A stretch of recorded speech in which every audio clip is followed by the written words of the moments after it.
দেশে জন্মগ্রহণই করে নাই, তারপরে এই দেশে এমপি হয়ে যায়। এখন বাংলাদেশটা যারা চালাচ্ছে এরা কিন্তু কেউ বাংলাদেশের লোক না। এই যে ঐক্যমত কমিশন একটা বানিয়েছে, তারা নানা ধরনের আগামী দিনে কিভাবে বাংলাদেশ চলবে সেই প্রেসক্রিপশন বা সেই নকশা তারা দেয়। এরা কেউ বাংলাদেশের নাগরিক না, এদের অনেকে জন্ম বাংলাদেশের বাইরে।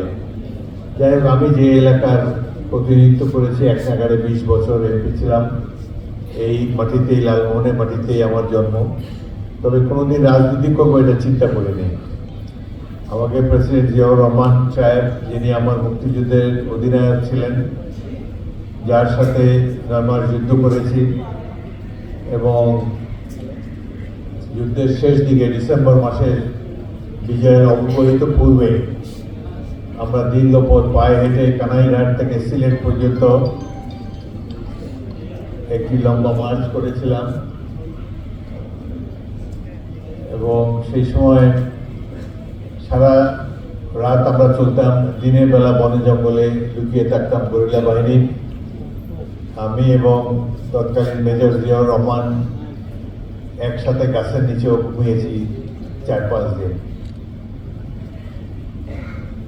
তার ঘুমালে তার একটু নাক ডাকত। এটা নিয়ে আমি যখন উনি ঘুম থেকে উঠতে বলতাম, স্যার আপনার তো খুব নাক ডাকে, উনি কিছুতেই স্বীকার করতেন না, না না আমার নাক ডাকতেই পারে না। যাই হোক, যখন তিনি পাশে ঘুমিয়ে নাক ডাকাতেন, কখনো চিন্তা করে নেই যে এই ভদ্রলোক 4 বছর পরেই দেশের ক্ষমতাশালী রাষ্ট্রপতি হয়ে যাবেন। আল্লাহ যাকে সম্মান দেয় এইভাবেই দেয়, তার জন্য কোনো চেষ্টা করা লাগে না, আল্লাহ আগেই এইসব জিনিস ঠিক করে রাখেন। আমি যে কোনোদিন রাজনীতি করব এটা আমার প্ল্যানে প্রোগ্রামে কখনোই ছিল না। 78 সালে আমাকে ডেকেছিলেন প্রেসিডেন্ট জিয়াউর রহমান, বাংলাদেশের ক্ষমতাসীন রাষ্ট্রপতি। তিনি বলেছেন যে তোমার বাবা এমপি ছিল, তুমি আমার দল থেকে নির্বাচন করো। আমি বলছি, স্যার আমার রাজনীতি করার কোনো আগ্রহ নাই। 1978 সাল, আমি এখনো ফুটবল খেলি, রাজনীতি আমার বাবার নির্বাচনও কোনোদিন দেখতে যায়নি, আমারও নির্বাচন করার কোনো শখ নাই। কিন্তু যেভাবে হোক ভাগ্যের লিখন, একসময় তার কয়েক বছর পরেই লালমোহনবাসীর অনুরোধে সাড়া দিয়ে আমি রাজনীতিতে এসেছি, এবং লালমোহনের মানুষ অনেক সম্মান আমাকে দিয়েছে।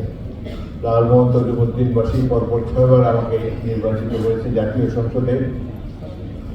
এটি আমার জন্য এক বিরাট গৌরব। বিশেষ করে স্বতন্ত্র প্রার্থী হিসাবে আমাকে নির্বাচিত করেছে বিএনপি, আওয়ামী লীগ, জাতীয় পার্টি, জামাত ইসলামী সব রাজনৈতিক দলকে এক পাশে রেখে ব্যক্তি হাফিজকে নির্বাচিত করেছেন। এটি আমার জীবনের একটা বিরাট গৌরব বলে আমি মনে করি। আমি রাজনীতি করি একটু সম্মানের জন্যে। বাংলাদেশে অধিকাংশ মানুষ রাজনীতি করে টাকা পয়সা বানাবার জন্যে। কিছু নির্বাচনের আগে ভালো ভালো কথা বলে নির্বাচনের পর নিজের পকেট ভর্তি করা, এটাই হলো অনেকের লক্ষ্য। এমনকি ইউনিয়ন পরিষদের মেম্বার, চেয়ারম্যান তারা পর্যন্ত প্রচুর অর্থনীতির মালিক হয়ে যায় 6 মাসের মধ্যে। গরিব মানুষের জন্য সরকার যেসব গম, চাল, নানা ধরনের সাহায্য দেয়, এগুলো সব লোপাট করে তারা নিজেদের বাইক গড়ে তোলে। যাই হোক, আমি সবসময় চিন্তা করেছি যে আমার পিতাও একজন সৎ লোক ছিলেন, আমিও সততার সাথে এই পৃথিবী থেকে বিদায় নিতে চাই। মৃত্যুর পর যেন এলাকার মানুষ মনে করে যে তাদের একজন সৎ জনপ্রতিনিধি ছিল, যিনি তাদেরকে কোনোদিন অসম্মান করেন নাই, যিনি তাদের জন্য কোনো কলঙ্ক লেপন করেন নাই তাদের ললাটে। এটাই হলো আমার লক্ষ্য। সম্মান আল্লাহ রাব্বুল আলামিন দেন, মানুষকে চেষ্টা করতে হয়। আমি যখন ঢাকা শহরে আসি 1961 সালে ঢাকা বিশ্ববিদ্যালয়ে রাষ্ট্রবিজ্ঞান বিভাগে বিএ অনার্সে ভর্তি হই। প্রথম ঢাকা বিশ্ববিদ্যালয়ে এলাম, এর আগে আর কখনো আসি নাই। তখন স্টিমারে আসতে হতো, নারায়ণগঞ্জে স্টিমারে নেমে সেখান থেকে কথা বললে হবে না, এখানে কথাবার্তা বললে বক্তৃতা খেয়েই হারিয়ে ফেলি।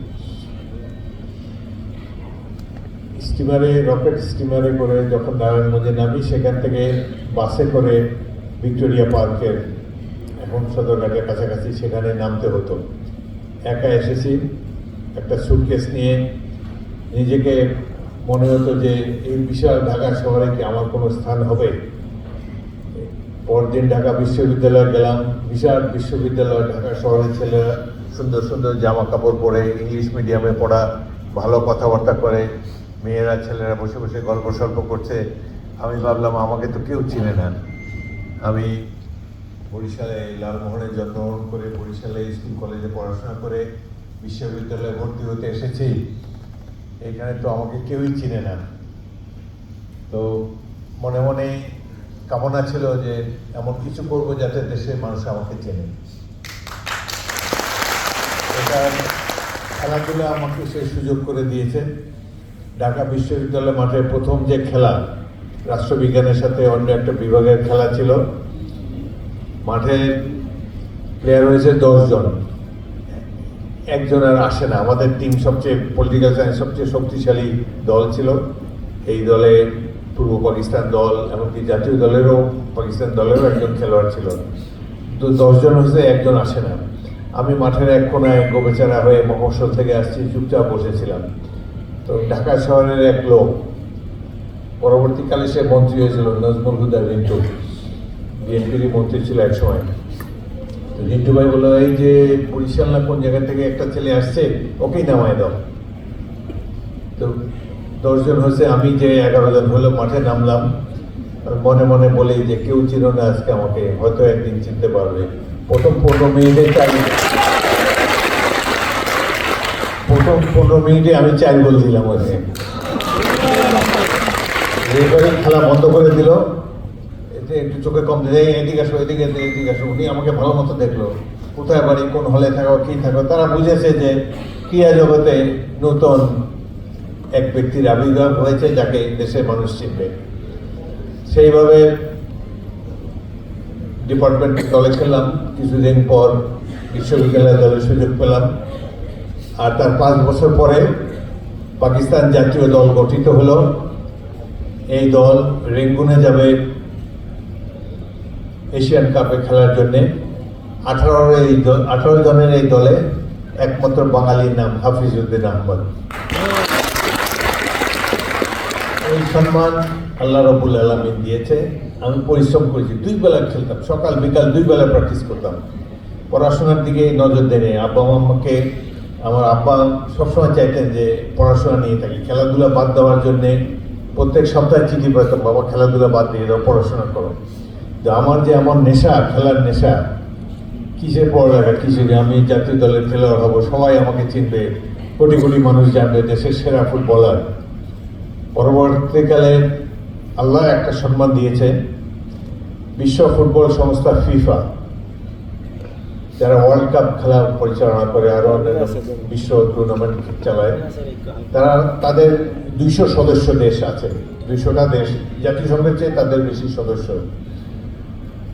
এই 200 সদস্য দলের প্রত্যেকটি দেশ 100 বছরের মধ্যে 20 শতাব্দীর সেরা ফুটবলার নির্বাচন করেছে। প্রত্যেক দেশে একজন একজন করে। আমাদের আশেপাশে ভারত, পাকিস্তান, মালয়েশিয়া, ইন্দোনেশিয়া বা England, Germany, France, Argentina, Spain, Belgium, সারা পৃথিবীর সব দেশেই একজন করে খেলোয়াড়কে তারা বেছে নিয়েছে, যিনি 20 শতাব্দীর, 100 বছরের সেরা খেলোয়াড়। আল্লাহর রহমত, ভাগ্যক্রমে বাংলাদেশে এই সম্মান আমি পেয়েছি। আমি এক খেলাধুলার ক্ষেত্রে যেরকম নিবেদিত প্রাণ ছিলাম, ক্রীড়াঙ্গনে অনেক সম্মান পেয়েছি। আমি একদিন, আমাদের হলের স্পোর্টস হয়, আমি ভাবলাম যে দেখতে যাই, দেখি কারা কারা দৌড়ায়, কি লং জাম্প, হাই জাম্প, অনেক কিছু হয়। খেলা পাগল তো গেছি দেখতে। তো ওখানে আমার বন্ধু বান্ধব বলে, তুমি তো ফুটবল খেলো, তুমি 100 মিটার দৌড় দাও। তো তাদের কথা শুনে আমিও অনুপ্রাণিত হলাম যে ঠিক আছে, দিয়ে দেখি, মনে হয় একটা না একটা, 1 সেকেন্ড থার্ড একটা তো কিছু হবো। সেই কেটস দৌড়াতে হয় রানিং শো, যেখানে নিচে স্পাইক থাকে, দৌড়াতে সুবিধা হয়। কিন্তু আমি পরে গেছি সাদা জুতা, কেটস শু, ওটা পরে দৌড়ালাম। পিস্তল ফায়ার করলো, 100 মিটার দৌড়ালাম। দৌড় শেষ করার পর দেখা গেল এটা পূর্ব পাকিস্তানের রেকর্ড হয়ে গেছে। সুতরাং এই যে তারপরে আমাদের কোচ ছিল একজন আমেরিকান, সে আমাকে বলে, মাই গড, তুমি কোত্থেকে আসছো, বাড়ি কই, তুই কি তুমি কেটস পরে দৌড়াইছো, রেকর্ড ব্রেক করছো এই দেশের, তুমি কাল থেকে প্র্যাকটিসে আসবে? আমি বললাম, না স্যার, আমি এগুলোর মধ্যে নাই, আমি ফুটবল খেলি, অ্যাথলেটিক্স করবো না। উনি আমাকে তার জিপে উঠে, আমেরিকান ভদ্রলোক, নিয়ে গেলেন স্টেডিয়ামের দোকানে, রানিং শু কিনে দিলেন, যেগুলো করে দৌড়াতে হয়। এইভাবে মানুষের সাহায্য, সহযোগিতা, অনুপ্রেরণা অনেক পেয়েছি সবার কাছ থেকে। আজকে এখানে আসলে লালমোহনের লোকজন যেভাবে আমাকে বরণ করে নেয়, ঢাকা মোহামেডান স্পোর্টিং ক্লাবে যখন ফুটবল খেলতাম, এই একই ধরনের মিছিল আমার পিছনে পিছনে যাইতো। স্টেডিয়ামে যখন যাইতাম খেলা দেখতে, এই যে নেশায় পড়ে গেছি মানুষের সাথে, পড়ালেখায় আরও ভালো ছাত্র ছিলাম কিন্তু মনোযোগ দিতে পারিনি। আব্বাকে বিশেষ করে অত খুশি করতে পারিনি। আমি খেলাধুলা না করে যদি শুধু পড়াশোনা নিয়ে থাকতাম, নিশ্চয়ই আরও ভালো সমাজে প্রতিষ্ঠিত হতে পারতাম, কিন্তু বাংলাদেশের মানুষ তো আমাকে চিনত না। একজন মন্ত্রীকে বা একজন সচিবকে কজন লোক আর চিনি, বা যে ধরো এখন মেসি বা রোনাল্ডো, ম্যারাডোনা, এই ধরনের খেলোয়াড়কে তো বিশ্বব্যাপী মানুষ চেনে। আমিও যখন ফুটবল খেলতাম, আমাকেও নিজের দেশে তো বটেই, আশেপাশের দেশেও মানুষ চিনত। এইসব সম্মানের জন্যেই এইসব কর্মকাণ্ডের মধ্যে ছিলাম, এবং এই ভালো অভ্যাসের মধ্যে, খেলাধুলার মধ্যে থাকার কারণে কোনোদিন সিগারেট মিগারেট, মদ, গাঁজা কোনোদিন কোনো কিছু টেস্ট করে দেখিনি। আল্লাহ ভালো পথেই রাখছে। নামাজ রোজা একটু দেরিতে শুরু করছি। প্রথম দিকে নামাজ টামাজের দিকে, খেলাধুলার নেশায় থেকে ধর্মের প্রতি অনুরাগ ছিল না। পরে 40 বছর 42 বছর বয়সে রোজা নামাজ শুরু করছি, এবং শুরু করার পরে আর ছাড়িনি। 2বার হজ করছি, এটাও আল্লাহর রহমত। হজ করতে গিয়েই আমার ধর্মের যে মহিমা, ইসলামের যে কৃতিত্ব, যে অন্ধকারাচ্ছন্ন একটা দুর্বল জাতিকে বিশ্বের প্রধান জাতিতে পরিণত করেছেন হযরত মুহাম্মদ সাল্লাল্লাহু আলাইহি ওয়াসাল্লাম, তার নেতৃত্বের গুণে ইসলাম ধর্ম সারা পৃথিবীতে বিকশিত হয়েছে, সেসব নিদর্শনও হজ করতে গিয়ে দেখতে পেয়েছি। কাবাঘর তাওয়াফ করতে পেরেছি, মসজিদে নববীতে, সেখানে রাসূলুল্লাহ সাল্লাল্লাহু আলাইহি ওয়াসাল্লামের কবর দেখেছি। পৃথিবীর অনেক বড় বড় শহরে গিয়েছি, অনেক সম্মান পেয়েছি। জাতিসংঘ, সব রাষ্ট্রের মিলনস্থল, সেখানে বাংলাদেশ প্রতিনিধি দলের নেতৃত্ব করেছি 2বার, জেনারেল অ্যাসেম্বলি হলে বক্তব্য রেখেছি। সবই সম্মান আল্লাহ রাব্বুল আলামিন দিয়েছে, এবং এই সম্মান দিয়েছে আপনারা, লালমোহনের মানুষ, লালমোহন তর্জমতের মানুষ। আমাকে যেভাবে সম্মানিত করেছেন, সেইভাবে আপনারা সম্মান দিয়েছেন, বাইরের দুনিয়াতেও সেই জন্য অনেক সম্মান পেয়েছি। আজকে অনেকক্ষণ আপনাদের সাথে থাকার কথা ছিল, অনেকক্ষণ সময় কাটানোর কথা ছিল। হঠাৎ করে সকালবেলা জাতীয় স্থায়ী কমিটির মিটিং, এবং খুব গুরুত্বপূর্ণ মিটিং আজকে হবে, অনেক কিছুই নির্ধারিত হবে, সেজন্য একটু পরে আমাকে সেখানে যেতে হবে। সেই জন্য খুব বেশি সময় নেব না। তবে খুবই ভালো লাগে। আজকে সকালে গেলাম বাংলাদেশ আই হসপিটাল, ধানমন্ডি 27 নম্বর রোডে। আমার চোখে একটু প্রবলেম হচ্ছিল, ওইখানে দেখি গেটম্যান থেকে শুরু করে পিয়ন, চাপরাশি, ডাক্তার মাস্টার সবাই আসছে আমাকে, সবাই চিনে, সবাই এসে হ্যান্ডশেক করে। এটা তো একটা বিরাট সম্মান, গৌরব। টাকা পয়সা দিয়ে কী করবে মানুষ? এই বাংলাদেশে 8 কোটি লোক, এর একটা বিরাট অংশ, এই 17-18 কোটি মানুষের একটা বিরাট অংশ আমাকে চিনে, টেলিভিশনের বদৌলতে হোক, যেভাবে হোক। প্রথম জীবনে খেলাধুলার জন্য চিনত, এখন রাজনীতির জন্য চিনে। মাঝখানে এক সময় গেছে মুক্তিযুদ্ধের সময়, বাসায় MA পাস করে গেছি, তারপরে 3 বছর চলে যায়। আব্বা বলে, কিরে আর কত খেলবি এখন, আমার ছেলে কি করে এটা তো বলতে পারতেছি না। ওনার ইচ্ছে ছিল আমি CSS পরীক্ষা দেওয়া, CSP হয়ে পরীক্ষা দিই, ভালো ছাত্র দিলাম। আমার চেয়ে অনেক কম মেধার লোক CSP আছে বাংলাদেশে। আমি তো খেলার পাগল হওয়ায় এই পড়াশোনার নজর না দিয়ে শেষে ভাবলাম সেনাবাহিনীতে গেলে অনেকদিন খেলাধুলা করা যাবে। সেনাবাহিনী তখন কয়েকবার মার্শাল আর্ট অফিসার, আর্মি অফিসারের অনেক দাপট। আর আমার পরিচিত একজন পাঞ্জাবি মেজর ছিল ফুটবল ফেডারেশনে, উনি খুব করে আমাকে বলছে, হাফিজ আসো, আর্মি জয়েন করো, দেশে অনেক সম্মান পাবে, খেলাধুলার খেলোয়াড়দের অনেক সম্মান আর্মিতে। সেই জন্য গেলাম তার কথা আর্মিতে না গেলে তো আর মুক্তিযুদ্ধ করতে পারতাম না। কোনো জায়গায় হয়তো ছোটোখাটো অফিসার বা বড় অফিসারের এক কোণে পড়ে থাকতাম, বাইরের পৃথিবী রাজনীতি কোনো কিছুর সাথে সম্পর্ক হতো না। আর্মিতে যোগদানের ফলে 71 সালে যশোর ক্যান্টনমেন্টে ছিলাম। তখন সারা বাংলাদেশে অনেক উত্তাল। বাংলাদেশে মানুষ বক্তৃতায় খুব চেতা, মিটিং মিছিলে খুব চেতা, কিন্তু যখন গুলি আসে, যখন জীবন দিতে হয় তখন কাঁপাকাঁপি, তখন দৌড়াদৌড়ি শুরু হয়ে যায়। পাকিস্তানিরা 25শে মার্চ রাত্রিকে একটা ভয়াবহ হত্যাযজ্ঞ চালিয়েছে এই দেশের বাঙালিদের উপরে। আমি যশোর ক্যান্টনমেন্টে সীমান্ত এলাকায় ট্রেনিংয়ে ছিলাম, যে কারণে জানতে পারি না যে ঢাকাতে এরকম গণহত্যা চলছে। ক্যান্টনমেন্টে ফিরে আসলাম। আসার পরে আমাদের পাকিস্তান সেনাবাহিনীর ব্রিগেডিয়ার, পাঠান ব্রিগেডিয়ার, তিনি এসে আমাদের ব্যাটালিয়নকে নিরস্ত্র করার নির্দেশ জারি করলেন। বাঙালিরা তখন খুবই ক্ষুব্ধ ছিল। আমাদের ভোটের কোনো মূল্য ছিল না, সংখ্যাগরিষ্ঠ দলকে সরকার গঠনের জন্য ডাকা হয় নাই।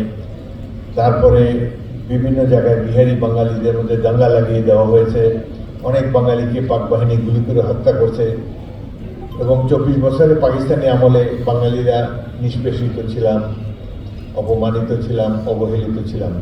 সব দিক দিয়ে বাঙালিদের মনে তখন একটা ক্ষোভ ছিল। অবশেষে যে মুহূর্তে আমাদেরকে নিরস্ত্র করা হলো, সাথে সাথে আমাদের সৈনিকেরা আমরা বিদ্রোহ করলাম। ইস্ট বেঙ্গল রেজিমেন্টের 1ম ব্যাটালিয়ন সবাই এখানে বাঙালি। আমরা বিদ্রোহ করলাম। তখনও জানি না যে এটা স্বাধীনতার যুদ্ধ, তখনও জানি না যে বিভিন্ন জায়গায় এটা হলো 30শে মার্চের ঘটনা। আমি কি বলবো নাকি তোমরা বিরক্ত হয়ে যাচ্ছ? তোমরা দেখো, আমি তো বক্তৃতা দিচ্ছি না, তো তোমরা আমার নাতির সমান। এখন বেশি দিনে আর বাঁচবো না, তোমাদের সাথে গল্প সল্প করে একটা সুন্দর সময় কাটাবার জন্য এসেছি। আমিও আমার সৈনিকদেরকে নিয়ে বিদ্রোহ করলাম। 8 ঘন্টার যুদ্ধ চলল ক্যান্টনমেন্টের মধ্যে। এই প্রথম দেখলাম যে এখানে কাছ থেকে গুলি যাচ্ছে, শত্রুও আমাদের উপরে মর্টার ফায়ার করে, বুম বুম করে গোলা ফেটে। তো আমাদের আগে থেকে সেখানে ট্রেন্স করা ছিল, এই পরীক্ষা খনন করা ছিল। আমাদের সৈনিকরা দ্রুত পরীক্ষা গ্রহণ করে আমাদের উপরে পাঞ্জাবি সৈনিকেরা সকাল 8টা থেকে আক্রমণ শুরু করছে, বিকাল 4টা পর্যন্ত বেশ কয়েকটা আক্রমণ করেছে, কিন্তু আমরা প্রত্যেকটা আক্রমণ প্রতিহত করেছি। আমাদের কিছু মারা গেছে, বা শত্রু আমাদের চাইতে অনেক বেশি মারা গেছে। তারপরে বিকাল 4টার দিকে যখন গোলাগুলি শেষ হয়ে গেল, তখন ক্যান্টনমেন্ট থেকে বের হয়ে এসে একত্রিত হলাম। পাশে একটা গ্রাম ছিল খিতিকদিয়া। এই গ্রামে এসে দেখি হাজার হাজার মানুষ, তোমাদের মতো তরুণেরা, দাও, খন্তর, কুড়াল, লাঠি ছোটা নিয়ে দাঁড়ায় আছে। তারা বলে আল্লাহু আকবার, জয় বাংলা, নারায়ে তাকবীর, আমাদেরকে জড়াই করতেছে। তাদের কাছে শুনলাম যে মুক্তিযুদ্ধ শুরু হয়ে গেছে, এবং আমি এতক্ষণ মনে করছি যে বাঙালি আর পাঞ্জাবের যুদ্ধ। বাঙালিরা নিপীড়িত, পাকিস্তান আর্মিতে তারা আমাদের নিয়ে উপহাস করে যে বাঙালি মাছ খায়, এরা তো কোনো যোদ্ধার জাতি না। আমরা যুদ্ধ করে তাদেরকে দেখাতে চাই যে বাঙালি সাহসী জাতি। তো 1971 এইভাবে এই ক্যান্টনমেন্টে আমি একমাত্র বিদ্রোহী অফিসার ছিলাম। ওখানে 70-80 জন বাঙালি অফিসার ছিল। বিদ্রোহ করার হিম্মত কারো ছিল না। আল্লাহর নির্দেশে, আল্লাহর রহমতে আমার মনে সেই সময় সাহস ছিল, যুদ্ধে নেমেছি। আমার পাশে একজন তরুণ সেকেন্ড লেফটেন্যান্ট, কুমিল্লা বাড়ি, সেকেন্ড লেফটেন্যান্ট, প্রথম অফিসার, 6 মাস আগে অফিসার হয়েছে। সে এই মেশিন গানের গুলিতে, শত্রু গুলিতে সেখানে শহীদ হয়ে যায়। তার নাম লেফটেন্যান্ট আনোয়ার হোসেন। পরে 9 মাসের যুদ্ধে অনেকবার অলৌকিকভাবে বেঁচে গিয়েছে। ময়মনসিংহের কামালপুর নামে একটা জায়গা আমরা আক্রমণ করি 30শে জুলাই তারিখে। ইতিমধ্যে জুন মাসে জেড ফোর্স গঠিত হয়েছে। মেজর জিয়াউর রহমান এসে আমাদের নেতৃত্ব গ্রহণ করেছেন। জিয়াউর রহমান মিলিটারি একাডেমিতে আমাদের প্রশিক্ষক ছিলেন। পরে আবার যুদ্ধের মাঠে আবার দেখা হলো। তো 30শে জুলাই কামালপুর নামে একটা, জামালপুর জেলার একটা শত্রু ঘাঁটি আমরা আক্রমণ করি। শত্রু ঘাঁটি হলো, মনে করা যে আমরা হলাম শত্রু। আমরা এখানে এই যে দেখা যায় একটু, আমরা সবাই ট্রেঞ্চের মধ্যে আছি, পরীক্ষার মধ্যে। কারো হাতে রাইফেল, কারো হাতে মেশিন গান, পিছনে গোলন্দাজ বাহিনী 3-4 মাইল পিছনে। তো বেতার সেটে মেসেজ দিলে ওরা শত্রুর উপরে গোলা করবে। তো মনে করো আমরা হলাম পাকিস্তানি বাহিনী, এইভাবে পাঞ্জাবি সৈনিক বেলুচ রেজিমেন্টের সেই কামালপুরে সিমেন্টের বাংকার করে বসে আছে, আর শত্রু আসতে হবে তোমাদের ওই দিক থেকে। খোলা ময়দান, গাছগাছালি কেটে এরা ফাঁক করে রাখছে যাতে দেখে শুনে আরামে ফায়ার করা যায়। তাদের কামানো আছে, সামনে মাইন বিছাই রাখছে, মাইন ফিল্ডে অ্যান্টি পার্সোনাল মাইনের উপরেও পা পড়লে মানুষ উড়ে যায়। আমরা এই জায়গা, ভয়াবহ জায়গা আক্রমণ করেছি, আমাদের কোনো কামান নেই। এই জায়গা আক্রমণ করতে হলে অবশ্যই কামানের সমর্থন দরকার, আমাদের কোনো কামান ছিল না।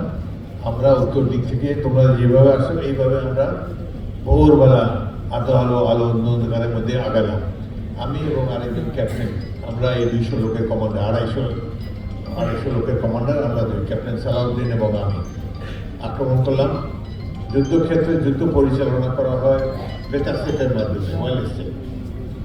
ওয়ারলেস সেট, যে বেতার সেটটা একটা স্কুল ব্যাগের মতো, ওইটা একজন সৈনিক পিঠে বহন করে, আর অফিসারের কাছে এই ধরনের ইয়ে থাকে। এখানে জাফর বসে আছে, মনে করো সে আমার সিগন্যালার, তার নাম ছিল সিরাজ, পিঠে তার একটা ওয়ারলেস সেট, আর এই সেটটা আমাদের মধ্যে কাছাকাছি করে আমরা আগাচ্ছি, আমার হাতে বেতার সেট। কিছুদিন যাওয়ার পর তারা আমার 6 ইঞ্চি মাত্র গ্যাপ। কিছুদূর যাওয়ার পর একটা মাইনের উপরে তার পা পড়ে যায়, মুহূর্তের মধ্যে সে দ্বিখণ্ডিত হয়ে যায়। 6 ইঞ্চি এদিকে থাকলে এই আমি যদি ওর জায়গায় যদি 6 ইঞ্চি এদিকে আমার পাটা ওখানে পড়তে হতো, আমি দ্বিখণ্ডিত হয়ে যেতাম। আরো তখন তো সেই সিরাজ মারা যাওয়ার পর ওই ওয়ারলেস সেট আরেকজনের কাঁধে দিয়ে আবার শত্রুর উপরে ঝাঁপায় পড়লাম। 200 লোক, মেশিন গানের গুলি, কামানের গুলি, মর্টারের গুলি, একজনও পিছনে ফাড়ে নাই। এই সময় আমাদের এই যে আক্রমণ করলাম, শতকরা 80 জন ছিল ছাত্র। আমরা 20 জন ইস্ট বেঙ্গল রেজিমেন্টের সৈনিক, শতকরা 80 জন ছিল ছাত্র। তাদেরকে মাত্র 1.5 মাস ট্রেনিং দিয়েছে, এর আগে রাইফেল দেখেও না, ধরে দেখে নেই। এইভাবে এই মাইন ফিল্ড অতিক্রম করে, কামানেগুলো অতিক্রম করে আমরা শত্রুর কাছে বাংকারের উপরে কিছু বাংকার দখল করলাম। কিন্তু ইতিমধ্যে আমরা যে 250 জন আক্রমণ করছি, তার মধ্যে 100 জন হতাহত হয়ে গেছে। আমার বন্ধু ক্যাপ্টেন সালাউদ্দিন শহীদ হল। যুদ্ধের এক পর্যায়ে একটা কামানের গোলা পড়লো আমার পাশে, আমার হাতে একটা চাইনিজ স্ট্যান্ড গান ছিল, ওইটার বাটটা কেটে নিয়ে গেল এই শেলের টুকরা। এটা 2 ইঞ্চি এদিকে হলে আমি 2 টুকরা হয়ে যেতাম। তো এইভাবে অলৌকিকভাবে অনেকবার মৃত্যুর হাত থেকে বাঁচছি। আমার আম্মা খুব পরেজগার ছিলেন, ওনার দোয়ার বরকতে হয়তো আল্লাহ আমাকে জীবন রক্ষা করেছে। তো জীবনে সব কিছুই হলো ভাগ্য। রাজনীতি করবো কোনোদিন চিন্তা করে নেই, আর্মিতে যাবো কোনোদিন চিন্তা করে নেই, সেই আর্মিতেও গেলাম, রাজনীতিবিদ হলাম, এমপি হলাম, মন্ত্রী হলাম। দেশের মানুষ অনেক সম্মান দিয়েছে, বিদেশে জাতিসংঘে গিয়েছে। একটাই স্বপ্ন রাজনীতি এখনো আছেই, একটা সুন্দর দেশ দেখতে চাই। এই বাংলাদেশে আমরা এই যে রক্তের বিনিময়ে এই সিরাজ এবং অন্যান্য, আমি যে ইউনিটের আমি 800 লোকের কমান্ডার ছিলাম, যার মধ্যে 200 লোক যুদ্ধক্ষেত্রে জীবন দিয়েছে। এইভাবে এরা যে জীবন দিল, এদের চেহারা এখনো আমার চোখের সামনে ভাসে। এরা জীবন দিয়েছে একটা সুন্দর সুষ্ঠু বাংলাদেশ দেখার জন্য, একটা বাংলাদেশ যেখানে মানুষে মানুষে ভেদাভেদ থাকবে না, আমাদের পাঞ্জাবিরা গালি দিবে না, আমরা আমাদের ভাগ্য নির্ধারণ করতে পারবো, এমন একটি স্বাধীন সুখী একটি সমাজ গড়ার জন্য বলছি। আজকে আমি যে কথাগুলো বললাম, এগুলো কোন বক্তৃতায় কোনোদিন বলি না। ঢাকা শহরে এগুলো কে শুনবে, এগুলো মানুষ হলো অন্যরকম। যেহেতু তোমরা লালমোহনের লোক, আমার এই ছেলে নাতির মতো, আমি যখন থাকবো না তোমরা থাকবা, সেই জন্যে কীভাবে বাংলাদেশের সৃষ্টি হলো এই কাহিনী তোমাদেরকে বললাম। অসংখ্য মানুষ, বিশেষ করে ছাত্র সমাজ এবং ইস্ট বেঙ্গল রেজিমেন্টের সৈনিকেরা, আমরা বিদ্রোহ করে, পাকিস্তান আর্মি থেকে বিদ্রোহ করে ছাত্ররা স্কুল কলেজ ছেড়ে এসে মুক্তিবাহিনীতে যোগ দিয়ে এইভাবে মাঠের মধ্যে যুদ্ধ করে, এই বালুচ রেজিমেন্টের সাথে আমাদের যে যুদ্ধ করে দেশটা স্বাধীন করেছে। ওই সময় বাংলাদেশে 18টা জেলা ছিল 71 সালে। একটা মাত্র জেলা একমাত্র মুক্তিবাহিনী দখল করেছে, সেটা হলো সিলেট জেলা। এবং এটা দখল করেছি আমরা মেজর জিয়াউর রহমানের নেতৃত্বে। আমি সেখানে আক্রমণ পরিচালনা করেছিলাম। এই যুদ্ধে অংশগ্রহণের জন্য মেজর জিয়াউর রহমান লিখিতভাবে আমাকে বীর শ্রেষ্ঠ সম্মানে ভূষিত করার জন্য দিয়েছেন।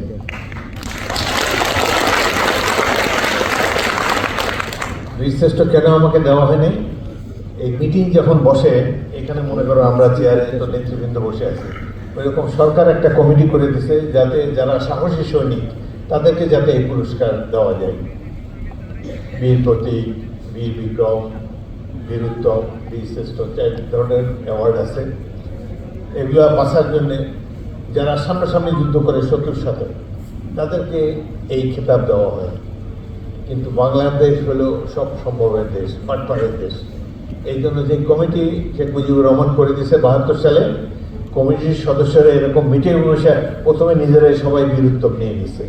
ওরা যুদ্ধের ধারে কাছে কোনোদিন ছিল না, ইন্ডিয়া থেকে বাংলাদেশও কোনোদিন আসে না। এরা সবাই সেক্টর কমান্ডার, সিনিয়র অফিসার ছিল। সিনিয়র অফিসার হিসাবে সৈনিকদেরকে বাছাই করার জন্য, খেতাবের জন্য সুযোগ পেয়েছিল। প্রথম সুযোগে তারা কামটা করেছে এই, যারা একটা শত্রুর সাথে কোনোদিন দেখে নেই। শত্রুর সাথে যুদ্ধ করছে সিপাহী, হাবিলদার, সুবেদার, লেফটেন্যান্ট, ক্যাপ্টেন পর্যন্ত। তারপরে তো তারা ইন্ডিয়ার মধ্যে সিনিয়র অফিসার সবাই ইন্ডিয়া থাকতো, সেক্টর হেডকোয়ার্টার ইন্ডিয়ার মধ্যে থাকতো। তাদেরকে এই যে সিপাহী, হাবিলদার, লেফটেন্যান্ট, ক্যাপ্টেনকে সাহসী সৈনিকদের বাছাই করার জন্য দায়িত্ব দিচ্ছে সরকার। আর প্রথম কামই হলো এই নিজেরাই অ্যাওয়ার্ড নিয়ে নিচ্ছে। আমার নাম যখন উঠছে তখন এই সিনিয়র একজন বলে, হাফিজকে তো বীর উত্তম দেওয়া হয়ে গেছে। বলে আচ্ছা ঠিক আছে, বীরশ্রেষ্ঠ পাইতে হলে তো যেন যে আমাকে তো বীরশ্রেষ্ঠের জন্য রিকমেন্ড করছে, বাট তারা ধরে নিচ্ছেন যে জীবিত কোনো ব্যক্তিকে বীরশ্রেষ্ঠ দেওয়া হবে না। সেই জন্য নেক্সট যেটা হলো বীরুত্তম সেটা দেওয়া হবে। তো বীরুত্তম ওরাই তো নিয়ে নিছে নিজেরাই, যুদ্ধ না করে। আমার টার্ম আসতে পারে বলছে ওনার আমার বলছে আমার দেওয়া হয়ে গেছে বীরুত্তম। এই ভুলের কারণে আমি এখনো বীর বিক্রম নিয়ে আসি। এটা আমি জানতে পারছি 20 বছর আগে। সেনাবাহিনীর লাইব্রেরিতে প্রত্যেক যারা যারা খেতাব পাইছে সবাই জীবন বৃত্তান্ত আছে, কোন অপারেশনের জন্য আছে, এবং কি আলাপ আলোচনার পর কেন তাকে এই বীরুত্তম বা বীর প্রতীক দেওয়া হয়েছে এটা লেখা আছে। আমার পরিচিত একজন সেনা অফিসার অবসরপ্রাপ্ত, সে ওই আর্মি লাইব্রেরিতে পড়তে যায়, দেখেছে একজন লিখছে যে captain Hafizuddin already awarded Bir Uttom. এই ফোনে আমি এটা আমি জানতেই পারতাম না, এবং জিয়াউর রহমান আমাকে বীরশ্রেষ্ঠের জন্য যে সুপারিশ করছে সেটা ওখানে লেখা আছে, এটাও আমি জানতাম না। আমি জেনারেল জিয়ার 1.5 বছর ছিলাম তার পিএস সেনা হেডকোয়ার্টারে। উনি কোনোদিন বলেন নাই যে তোমার বীরশ্রেষ্ঠের জন্য। উনি কম কথাবার্তা বলতেন কিন্তু কাজের মূল্যায়ন করতেন। এইভাবে আমি যে আরও যে সম্মান পাওয়া উচিত ছিল, একটা এত বড় একটা দর্শক ক্যান্টনমেন্টে আমি একমাত্র বিদ্রোহী। কত বাঘের বাচ্চা ছিল, গুলির সামনে থেকে কেউ আসে না, কেউ বিদ্রোহ করে না পাক বাহিনী দিতে। আমরা তো জানিও না যে বিদ্রোহের পর আমাদের অবস্থা হবে কি। এরা শাস্তি তো মৃত্যুদণ্ড, হয়তো আমাদেরকে বাড়াতে হয়ে যায়, বাকি জীবন হয়তো কাটাতে হতো। তো যাই হোক, এইভাবে খেলোয়াড়ি জীবন, সামরিক বাহিনীর জীবন সম্পর্কে অনেক গল্প করলাম। আর আমার পিতা খুব ভালো লোক ছিলেন, সৎ লোক ছিলেন। মানুষের যে উপকার করছে এত উপকার আমি বা অন্য কোনো রাজনীতিবিদ করা সম্ভব না। সব নিজের কাজ ফেলে রোগী আসে তারে কোলে করে নিয়ে হাসপাতালে ভর্তি করা। তারপরে যত প্রাইমারি স্কুলে যত শিক্ষক লালমোহনে আগে, আজ থেকে 50-60 বছর আগে সবাই চাকরি উনি দিছে। কিন্তু বাঙালি জাতি সাধারণত একটা নিম্ন খারাপ জাতি, এরা কোনোদিন দেখা করতে পারবে না। আমি তো বহু লোকের চাকরি দিচ্ছি, পুলিশের চাকরি দিচ্ছি, 4 জনকে পুলিশের চাকরি দিচ্ছি বিনা পয়সা। আমার কাছ থেকে কিছু পাইতে হলে তো পয়সা দেওয়া লাগবে না। এই 4 জনের মধ্যে 3 জন কোনদিন আর দেখাই করে না আমার সাথে, একজন মাঝে মাঝে এসে দেখা করে। পুলিশের চাকরি তো তার পরিবারের বাক্য বদলে গেছে, টাকা পয়সা বানায় সব দিক দিয়া। পুলিশের চাকরি তো আকর্ষণীয় চাকরি। এভাবে বহু লোককে বহু জায়গায় চাকরি দিচ্ছি, বিমানের চাকরি দিচ্ছি, ওয়াটার বোর্ডের চাকরি দিচ্ছি, বিভিন্ন জায়গাতে দিয়েছি। কিন্তু অধিকাংশ লোক মানে কৃতজ্ঞতা বোধ তাদের নেই, তাতে কিছু আসে যায় না। আমি ভালো কাজ করলে আল্লাহ আমাকে সওয়াব দেবেন, ভালো কাজ করলে দেশের মানুষ আমার কথা মনে করবে। বাকি একজন ইন্ডিভিজুয়াল ব্যক্তি কি মনে করলো না করলো তাতে কিছুই আসে যায় না। এখন অনেক দিন পর তো 6 বার নির্বাচিত হয়েছে, শেষ 2টা ইলেকশনে তো নিজের ভোটই দিতে পারে নাই। 18 ইলেকশনে তো বন্দি করে রাখছে লোকজন। এইভাবে অনেক খারাপ সময় অতিবাহিত করছে। কিন্তু এর মধ্যে আমি দেখছি যে যুদ্ধের সময় আমার সঙ্গী সাথীরা যেরকম সাহসী ছাত্ররা অনেক ছিল, সাহসী সোলজার ছিল, যুদ্ধ করছে, তেমনি এই রাজনীতিতে এসে অনেক সাহসী মানুষ আমি দেখছি। অনেক ভালো ভালো কর্মী ছিল আমার, যারা আজকে পৃথিবীতে নাই, ইয়াং বয়সে মারা গেছে। আর আমার বয়স্ক বা আমার চেয়ে মুরব্বী যারা ছিল তারা তো এমনিতেই নাই। তো প্রত্যেকে আমাকে এই রাজনীতিতে হওয়ার পিছনে লালমোহনের নেতৃবৃন্দ, সাধারণ মানুষ অনেক ত্যাগ তিতিক্ষা স্বীকার করেছে। বাংলাদেশে নির্বাচন করার যদি হয় করবো ইনশাল্লাহ। আর হয়তো এটাই হতে পারে শেষ নির্বাচন। তারপরে এখন শারীরিকভাবে আগের তুলনায় দুর্বল।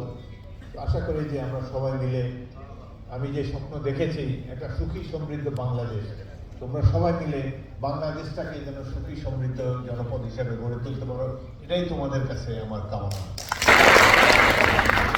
আজকে তো কোনো রাজনৈতিক বক্তৃতা দিইনি, আজকে আমার জীবনের কথা, গল্প কথা, লালমনের মানুষের কথা, পদ্মপতির নদীভাঙ্গার লোকের কথা, অনেক মানুষের দুঃখ দুর্দশা জীবন অনেক দেখেছি। আমি কিন্তু জীবনে হাজার হাজার কোটি টাকা বানানোর সুযোগ পেয়েছি। মোহাম্মদপুরে 72 সালের জানুয়ারি মাসে আমরা বাংলাদেশ আর্মি গার্ড করে, ইন্ডিয়ান আর্মি আগে ওদের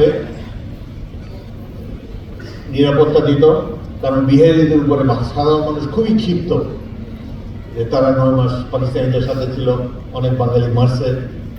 ইন্ডিয়ান ওদের অনেক ক্ষোভ, কিন্তু যেহেতু ইন্ডিয়ান আর্মি তাদের পাহারা দেয়, ওই জন্য মারতে পারে নাই।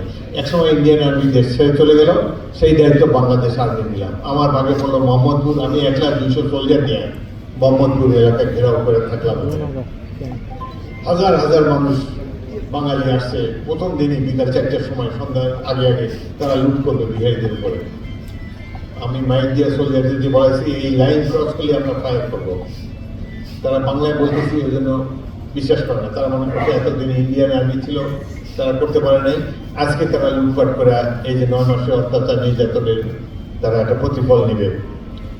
আমি তাদেরকে, আমার সোলজাররা বলতেছে মাইকে, খবরদার এই সাদা ফিতা টাঙাই দিলাম, এই ফিতা ক্রস করলে কিন্তু আমরা ফায়ার করবো। ওরা মনে করছে যে বাঙালি বাঙালি, আমরা কে ফায়ার করে। পরে ওখান থেকে আমাদের ফিল্ড টেলিফোন, আর্মি টেলিফোনে বলে স্যার কি করবো, আসতেছে। ও বলছে ফায়ার করো। ওই সাদা ফিতা ক্রস করার পরেই আমার সৈনিকেরা ফায়ার করছে। 2-3টা পড়ে গেছে, বাকি সব ভেঙে গেছে। পরদিন সকালে বিহারিরা আমার পা জড়ায় ধরে খেলে কাঁদতেছে। ওরা মনে করছে ওই রাত্রেই ওদের জীবনের শেষ রাত্র। ওরা আমাকে বলে যে এইসব বাড়িঘর, মোহাম্মদপুরের বাড়িঘর আপনারা আমরা 100টা বাড়ি লিখে দেবো, আমাদের কোর্টে নিয়ে যান, আমরা এই যে আমাদের দলিলপত্র সবই আছে। আমি বলে আমি তো বিয়েই করিনি, আমি 100 বাড়ি বিয়ে করবো, আমার একটা বাড়িতে সোনা দানা গয়না জাগতিক যে সম্পদ অনেক কিছু করতে পারতাম, 100 বাড়ির মালিকও থাকতে পারতাম।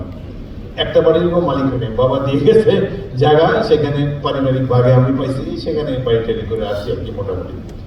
তো আমি চাই যে আমার দল যারা করে, জিয়াউর রহমানের দল যারা করে, তারা যেন তার মতো সব দেশপ্রেমিক হয়, বাংলাদেশকে গড়ে তোলে। আপনাদের সবাইকে অসংখ্য ধন্যবাদ। বাংলাদেশ জিন্দাবাদ। আমি আমারও লালমোহন গ্রামকে ধন্যবাদ জানাচ্ছি।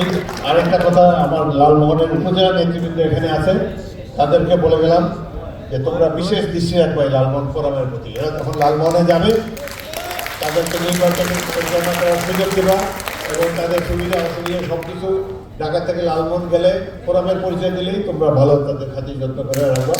আজকে খাতির যত্ন করে দেওয়ার জন্য তোমাদেরকে নিয়ে আসছে, তোমরা ওইভাবে তাদের দিকে খেয়াল রাখবা। আল্লাহ হাফেজ। বাংলাদেশ জিন্দাবাদ।